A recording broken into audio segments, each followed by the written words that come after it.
la générosité, des talents et du cœur. C'est la sauce du jour sur studioqualita.com. Salut à tous, bienvenue. Si vous nous rejoignez, eh bien, on est ravis puisque aujourd'hui nous allons parler d'un sujet grave et important qui touche tout le monde, aussi bien la société israélienne que la société française et autres évidemment. Je suis avec Maître Sophie Cohen. Bonjour. Bonjour. Alors je vous appelle Maître ou comment on fait? Non? Ou Sophie? Sophie. Ok, donc vous êtes en Israël depuis 26 ans, vous êtes avocate spécialiste des affaires familiales depuis 20 ans en Israël. Ouais. Voilà, donc vous en avez vu défiler des cas particuliers. Ouais. Et puis, vous avez décidé il y a quelques années d'écrire sur un sujet qui vous tient à cœur, le conjoint prédateur. Tout à fait.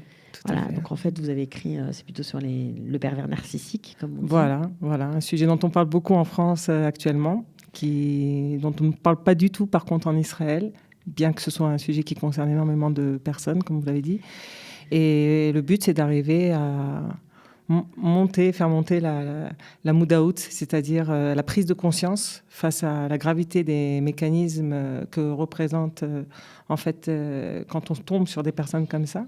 Parce que, voilà, effectivement, depuis de nombreuses années que je suis en Israël, j'ai eu beaucoup de personnes qui sont venues vers moi dans des divorces qui sont hautement conflictuels, avec beaucoup de souffrance psychologique. Donc une souffrance qu'on ne voit pas, mais qui est bien présente. Alors on va y revenir parce qu'il y a beaucoup de choses à dire avec vous aujourd'hui, puisque vous êtes certes l'auteur de ce livre, Le conjoint prédateur, et surtout le sous-titre, c'est le guide juridique de la survie conjugale. Donc bien évidemment un livre qui n'est pas que général, mais aussi très précis, avec des pistes pour essayer juridiquement de faire améliorer la situation de ces personnes en souffrance et des victimes qui sont nombreuses. Mais vous créez aussi une association, c'est pour ça que vous êtes là, qui s'appelle Une main tendue pour les victimes. Donc c'est tout nouveau, c'est tout récent, voilà, tout frais. Voilà, parce que on s'est rendu compte en fait que ça manque terriblement. Il n'y a pas aujourd'hui vraiment de groupe de parole pour les victimes pour parler de toute cette souffrance. Elles sont souvent seules face à ces mécanismes qui sont pour le moins inhumains. Parce que quand on va en parler, ce sont des mécanismes qui sont très violents et ça manque terriblement. Donc vous avez pris sur vous, en plus de votre activité professionnelle, de vous lancer dans le monde associatif et d'aider autour de vous les gens qui en ont besoin. Oui, et j'espère qu'il y aura beaucoup de personnes qui s'associeront avec nous. Parce que c'est un sujet qui concerne tout le monde, que ce soit les relations parents-enfants, que ce soit les relations amoureuses, que ce soit dans le droit du travail, dans le monde des affaires. Donc on n'en est pas conscient sur les réseaux sociaux, mais c'est quelque chose qui peut nous atteindre à n'importe quel moment de notre vie. Et c'est important d'en parler, c'est important que les gens soient conscients que ces mécanismes existent et qu'ils puissent aussi s'en protéger. Alors justement, pervers narcissique, conjoint prédateur, ce sont des mots qui sont malheureusement aujourd'hui un peu galvaudés. Et quand on n'est pas dedans, on se dit, ok, on peut minimiser les choses parce qu'on ne sait pas vraiment quelle réalité se cache derrière ces mots. Est-ce que vous pouvez nous expliquer simplement, puisque vous êtes la pro, on va dire, de la simplification, vous savez expliquer des phénomènes très complexes, des lois compliquées, vous savez les mettre à la portée de tous. Donc expliquez-nous, c'est quoi en fait le conjoint prédateur, le pervers narcissique? Eh bien voilà, d'abord ça peut être un homme comme ça peut être une femme, il faut le savoir. On a autant d'hommes que de femmes qui peuvent être pervers narcissiques ou prédateurs. Ce sont des personnes qui de l'extérieur présentent très très bien, d'accord ? Donc impossible à voir pratiquement au début de la relation. On est face à quelqu'un qui est charmant, qui est charismatique, qui nous fait voir, voilà, gentil, qui est très serviable aussi très souvent, d'accord ? Qui va vous proposer vos services par exemple, qui va vous entourer de beaucoup d'attention. Donc et c'est seulement une fois qu'on se retrouve en fait dans la relation amoureuse, qu'on se marie ou bien qu'on a un enfant, c'est-à-dire qu'on se retrouve quelque part un peu piégé, d'accord ? Mais vous avez parlé aussi, excusez-moi de vous couper, mais vous avez parlé aussi de prédateurs aussi dans le monde du travail. Tout à fait. Alors là, on ne se marie pas dans le monde du travail. Alors, on ne se marie pas dans le monde du travail, mais quand on est avec un patron aussi, on peut se retrouver face à quelqu'un qui va, au fur et à mesure de la relation de travail, nous donner des tâches qui ne correspondent pas du tout à nos qualifications, qui va commencer à nous humilier, qui va nous surcharger de travail. On appelle ça le burn-out, et arriver à des situations de dépression ou des gens qui ne peuvent plus fonctionner et qui même sont obligés d'arrêter de travailler à cause de ça. Donc, je veux dire, ce sont des mécanismes qui existent pas seulement dans le couple, et d'ailleurs, bon, on en parlera peut-être après, mais aussi, c'est aussi sur les réseaux sociaux, comme je l'ai dit. Ça peut être aussi le harcèlement à l'école, ça peut être beaucoup de choses. Entre enfants aussi, ça existe, des Complètement. prédateurs entre enfants. Oui. Dans Ouais. la cour de récréation, Tout à fait. il y a des prédateurs. Tout à fait, parce que il faut comprendre que quand on est enfin, moi, je m'occupe beaucoup de divorces, d'accord. Et lorsque vous avez dans une relation où vous êtes face à un conjoint prédateur, il faut comprendre que les enfants, ils vont reproduire ces mécanismes à leur tour. Pourquoi ? Parce que d'abord, le conjoint qui est victime, il va être complètement effacé dans la relation. Il n'existe plus dans la relation de couple, d'accord. Très souvent, d'ailleurs, le conjoint prédateur va manipuler les enfants contre le conjoint victime, d'accord. Ce qu'on appelle un syndrome d'aliénation parentale, c'est-à-dire qu'au fur et à mesure, on va injecter un poison lent contre le parent en disant qu'il est mauvais, qu'il est méchant, on va se victimiser, etc. Donc, ce sont des parents qui n'ont plus de pouvoir, en fait, sur leurs enfants. Et ces enfants-là, les parents victimes. Les parents victimes, bien sûr. Donc, plus de pouvoir éducatif non plus sur leurs enfants. Et naturellement, ces enfants vont à leur tour reproduire ce même schéma. Donc, vous les retrouvez à l'école.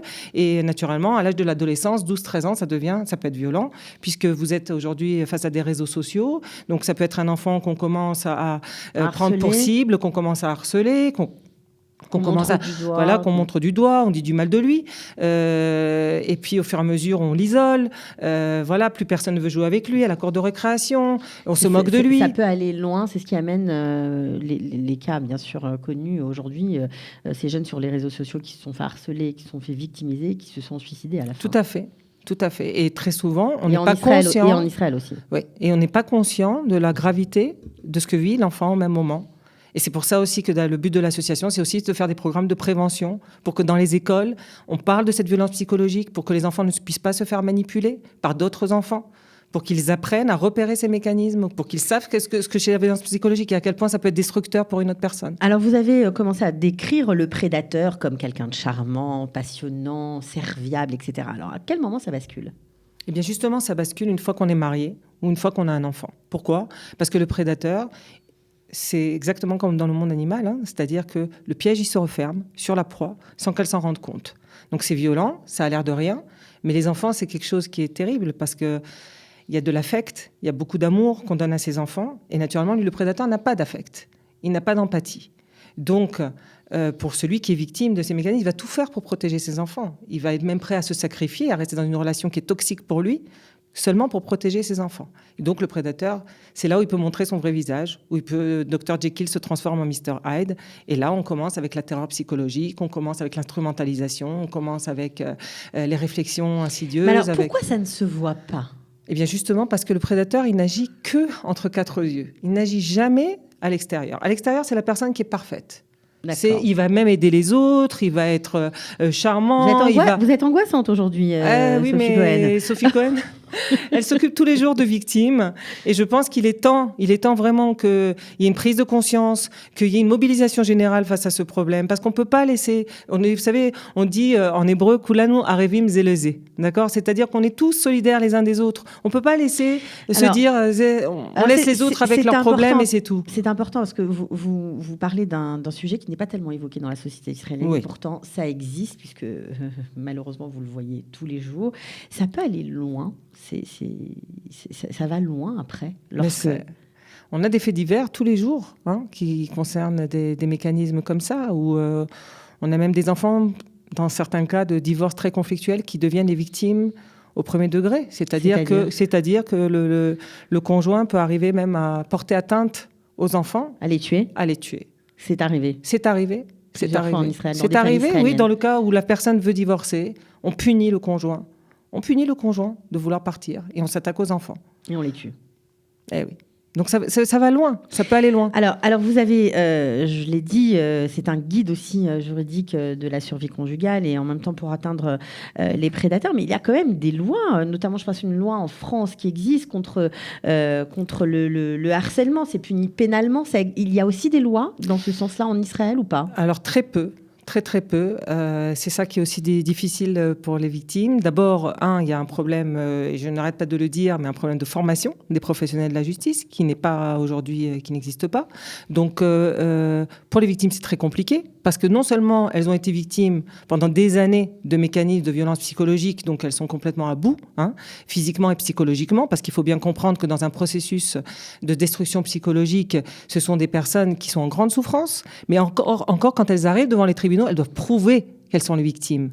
Et comme on est face à quelqu'un qui est extrêmement manipulateur, qui va inverser les rôles, qui va se victimiser, qui va utiliser tout un arsenal de méthodes extrêmement puissantes, d'accord ? Parce que c'est aussi... Ce sont des gens intelligents, en général. Très intelligents. Et ils ont les moyens. Et ils ont les moyens financiers, parce qu'en général, la victime, elle se retrouve complètement dépendante financièrement. C'est aussi une des façons de tenir le conjoint, d'accord ? C'est-à-dire de le mettre en situation de dépendance financière, de l'empêcher de travailler, de l'empêcher de se construire une carrière professionnelle. Donc, ce sont aussi des gens qui ont de l'argent et qui sont très procéduriers. Alors, justement, cette loi, vous avez dit qu'elle existe en France, ok, c'est la loi de 2010, je crois. Oui, tout à fait. Il y en a aussi en Israël. Mais alors, pourquoi c'est tellement difficile de s'en servir ? Alors, c'est tellement difficile de s'en servir parce que d'abord, la première chose, c'est que les victimes, elles ne sont pas conscientes qu'elles sont victimes. C'est déjà un point extrêmement compliqué. C'est pour ça aussi que la prévention et le fait d'en parler est très important, puisque les victimes elles-mêmes, très souvent, elles se culpabilisent puisque le prédateur, la force du prédateur, c'est d'inverser les rôles, d'accord ? C'est ça la perversion. C'est j'inverse les rôles. Je suis la victime et tu es le coupable. Donc, ce sont des victimes qui, très souvent, vont se remettre en cause, qui vont aller voir... Ce sont des gens qui sont en général fragiles psychologiquement ou pas forcément ? Non, pas forcément fragiles, mais qu'ils deviennent. C'est évident. Quand on vous dit tous les jours, tu vaux rien, tu es nul, rien n'est jamais assez bien, tout ce que tu fais, ça vaut rien, tu es pas une bonne mère, tu es pas un bon père, si notre situation en est là, c'est à cause de toi. C'est à cause de toi, tu es toujours responsable de tout. Donc forcément, ça vous fragilise avec les années. Ouais, d'accord ? Et c'est clair qu'il y a des gens qui finissent par tomber malades, par avoir même, je le dis dans le livre, des cancers, enfin des maladies de la peau, etc. C'est pas des choses qui sont anodines. Mais naturellement, il faut après faire la relation entre le fait qu'on est malade et le fait que c'est dû à une violence psychologique. D'accord. Alors... Comment a été accueilli le livre ? Parce qu'il faut dire que le livre qu'on a entre les mains est en français, mais il a été publié il y a 1 an en hébreu en Israël. Comment ça a été perçu ? Alors voilà, c'est vrai que c'est formidable parce que d'abord déjà en français, il a été très très apprécié, bien sûr. Pourquoi ? Parce que je l'ai écrit de façon simple, c'est-à-dire que j'ai décrit des mécaniques qui sont très complexes de façon simple pour qu'ils soient accessibles à tout le monde. Donc ce qui fait que quand on lit le livre, on arrive à comprendre dans un temps limité en fait des mécanismes complexes, on arrive à comprendre aussi les symptômes qui sont révélateurs qu'on est dans une relation comme ça. C'est aussi pour les victimes un outil formidable parce qu'elles s'en servent naturellement tout de suite pour le donner à leur avocat ou pour un membre de la famille qui comprennent, voilà ce que je vis au quotidien, parce que expliquer la violence psychologique pour une victime, c'est pratiquement impossible. Donc là voilà, on a la possibilité de pouvoir expliquer ce qu'on vit au quotidien. Et ça, c'est très important pour les gens qui vivent ça. Et donc, en Israël, ça a été perçu de la même façon ? Alors oui, ça a été même très, très, très fort, puisque ce qui se passe, c'est que, voilà, là, aujourd'hui, je donne même des formations de professionnels, d'accord ? À quoi ? À des juges, à des avocats ? À des avocats, à des psychologues, à des assistantes sociales, des tohanotes, enfin, je veux dire, des personnes... Des tohanotes rabbanites, on connaît, vous pouvez le dire. Voilà, et ce qui se passe, c'est que c'est vrai qu'il y a eu... enfin, ça a été formidable de voir les réactions, en fait, qui nous disent à quel point... Enfin, on comprend. En fait, ce qui se passe dans le mécanisme psychologique de la perversion, vous avez des éléments que vous n'arrivez pas, en fait, quand vous faites le puzzle, vous vous rendez compte que ça fait partie d'un schéma. Et en fait, ce qui se passe très souvent, c'est que voilà, la personne est infantile, la personne nous torture psychologiquement, mais on ne se rend pas compte que ça fait partie d'un schéma psychologique. Et en fait, c'est ça que beaucoup de gens ont compris en lisant le livre. C'est que vous avez décrit les mécanismes très précisément. Voilà.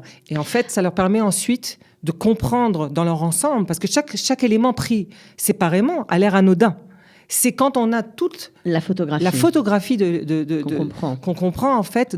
Et vous savez, il y a des gens, malheureusement, des victimes qui ne réalisent en fait dans quel mécanisme sont qu'après 10 ans ou 20 ans de mariage. C'est-à-dire qu'elles ont perdu une vie entière. Mm-hmm. Attention, c'est pas rien, d'accord. Et puis les enfants qui ont grandi là-dedans ont tendance aussi, j'imagine, à reproduire le même schéma. Forcément. Et donc les prédateurs, voilà. Et donc en fait, on a les prédateurs de demain qui sont déjà là.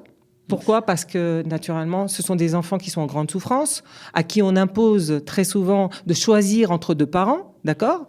Donc, il y a un parent qui va être complètement démonisé, qu'on va complètement mettre de côté. Et ce sont des enfants qui vont, sans le savoir, rejeter un parent qui les aime, qui a énormément à leur donner. Et donc, c'est des mécanismes sans fin. Si on n'arrête pas cette chaîne et qu'on ne fait pas de la prévention, ça va continuer encore et encore. Donc on sent que vous avez beaucoup de force, vous mettez beaucoup d'énergie, de passion dans cette histoire, dans le fait de prévenir les gens. Il y a du vécu dans votre parcours. C'est parce que vous avez, vous aussi, connu ce tragique... ces relations très toxiques. Alors, j'en parle dans le livre, effectivement, un peu, mais je crois qu'on ne peut pas comprendre réellement de l'intérieur ces mécanismes si on n'a pas été victime. Et d'ailleurs, c'est ça qui est aussi triste. C'est souvent les victimes qui s'engagent. Parce que les gens qui n'ont pas été victimes de ces mécanismes-là ne peuvent pas comprendre à quel point on peut être comme ça, méchant gratuitement, rendre le bien qu'on vous fait par le mal, être comme ça autant manipulateur, être dans un processus de volonté de détruire l'autre par méchanceté, tout simplement parce qu'on a été soi-même victime de ces mécanismes dans son enfance. Parce qu'attention, on est soi-même victime. Le prédateur, il ne devient pas comme ça prédateur. Mais bien sûr.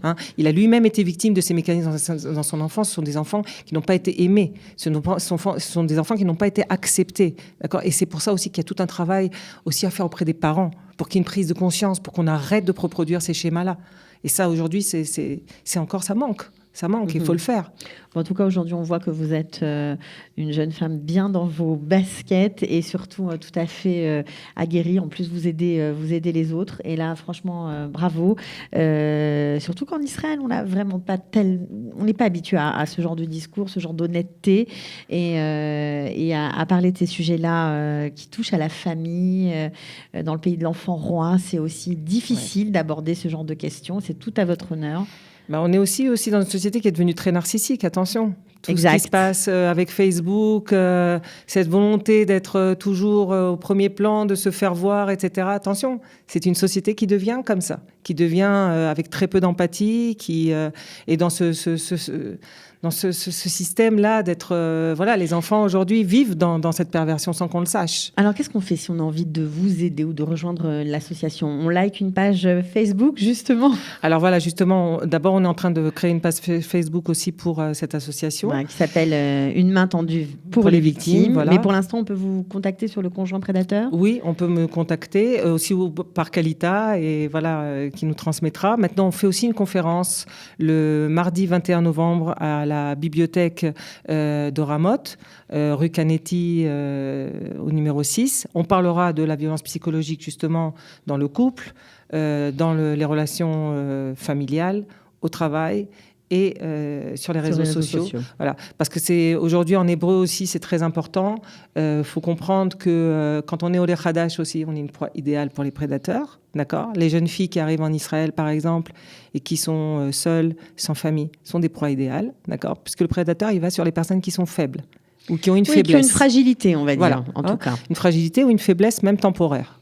Donc, naturellement, certaines personnes sont plus au courant. Certaines personnes sont plus ciblées que d'autres. Et il faut savoir qu'il faut être conscient pour pouvoir, justement... Le trop beau pour être vrai doit nous faire réfléchir. Et c'est là où il faut faire attention. Bon, eh bien, écoutez, en tout cas, j'espère qu'il y aura du monde à votre conférence, que les gens liront votre livre en hébreu ou en français. On le trouve, bien sûr, à la librairie Vice Versa. On le trouve également à la librairie du Foyer. Tout à fait. Et puis, bon, vous pouvez l'acheter sur Internet, sur Amazon, etc. Ouais. Merci beaucoup, Maître Sophie Cohen. Et puis, j'espère que vous continuerez d'aider de nombreuses familles. Voilà. Merci à vous, Cathy, aussi. De rien. À bientôt. Et à Kalita. Au revoir. Au revoir.